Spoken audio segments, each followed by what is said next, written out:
Hi, this is Alex from FederalJack.com and Hack Miami, and I was arrested here for filming the police. They erased my footage, but I got it back. Here's my story.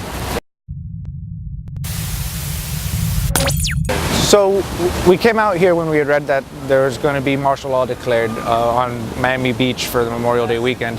It was in the Miami Herald and the New Times talking about how every year was worse than the last in regard to police brutality during that time, because they have a hip-hop festival that attracts people from all over the country who come down, and they're primarily of the African American persuasion, so they are rather heavy-handed in their tactics. I saw the cops messing with someone, and I was about 10 feet away, and I took out my video camera and started filming them. And it was a bunch of cops from Immigrations and Customs Enforcement, the local police departments, in a multi-jurisdictional federalized task force. And well, the moment I saw the t-shirts, I started filming them.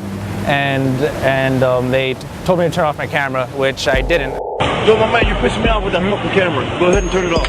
Thank you. Two officers put their hands on me. One grabbed each side of my arm and lifted me up and carried me away, and then I was thrown over one of these concrete pillars, and then they choked me so I couldn't say anything, and they kept going through my flyers and paperwork to figure out who I was with, and they already knew I had been with FederalJack.com. I'm being illegally searched. Shut the fuck up! You're under fucking arrest. If you want the law, you fucking understand? Get your money back, dude. Is that FederalJack.com? Internet fucking law is up to family. If you want the law, get your money back. Yeah, FederalJack.com. Once I was in custody, the officers, one of the officers that was processing the detainees, started asking me questions, and I said I didn't have to answer any questions of hers. What kind of questions were they asking you?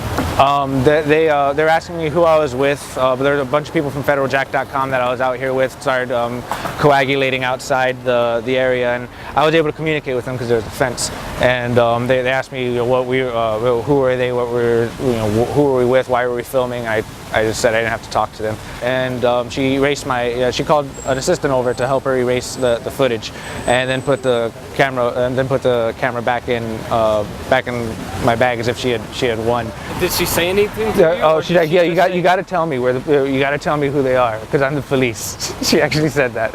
I wish I had my camera for that. She actually said it. And then did she tell you, I'm going to delete your footage if you don't talk, or did she just do it right? She just did it.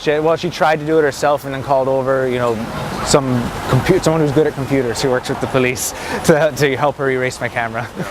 I wasn't sure she had erased it until after I got out, but when I opened it, I saw that it was erased. I wasn't surprised. It was kind of disheartening because I didn't immediately think forensic recovery, and then as soon as that thought crossed our mind, we ran through the software tools and got it right back.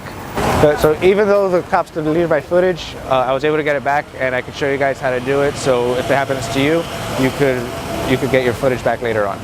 What happened to the police officer that arrested you? The officer who arrested me, Detective Richard Anastasi from the Miami Beach Police Department, had a long internal affairs rap sheet. Was shortly fired from the police department due to an unrelated incident, but was then arrested by the FBI for kidnapping and extortion after he kidnapped a carter, who turned out to be an FBI informant. Sounds like a crazy stuff. It's stuff you can't make up. The article's it's all documented, and the New Times did a great job documenting the whole story. And essentially, he, for whatever reason, was having carded merchandise sent to his house. And once he was hard up for cash after losing his detective gig, he kidnapped the drop guy who was picking up the bags from his house, and had a friend of his who did Forex scams hold 100 grand up, hold an assault rifle to his head and demand 100 grand to let him go. And he was a drop boy. They gave him $500 and tortured him for the whole night and shook him down over the next 3 days. Turns out the drop boy was also an FBI informant in an unrelated criminal case. So he's calling up his handlers, going, is this part of being an informant for you guys? And the FBI put a stop to that and arrested the guy 1 block from here where I was arrested. So your police officer that arrested you was arrested over there. Yeah, 1 block away. Because the FBI called him up and said, "We've got your money. Come meet us. We've got the $100,000." He's like, all right. And then as soon as he showed up, they arrested him. And he was going to face life, but he pled out to 5 and served 2. So it goes to show, if you use stolen credit cards, you could serve 20 years. But if you, like Albert Gonzalez, who was also arrested in that hotel right there, so if you get 20 years for that. And if you just kidnap someone from a carding ring, you'll only get 2 years. So it started off as an exercise in just the First Amendment in journalism, ended up taking us on a whole thing where I ended up learning how to do forensic recovery, was able to sort of build a career around it, and then simultaneously watch the cops who broke the law and took me in, watch them get arrested for kidnapping people who are also related to the same hacking industry that I was in, and it was pretty hilarious. At the end of the day, I could say LOL.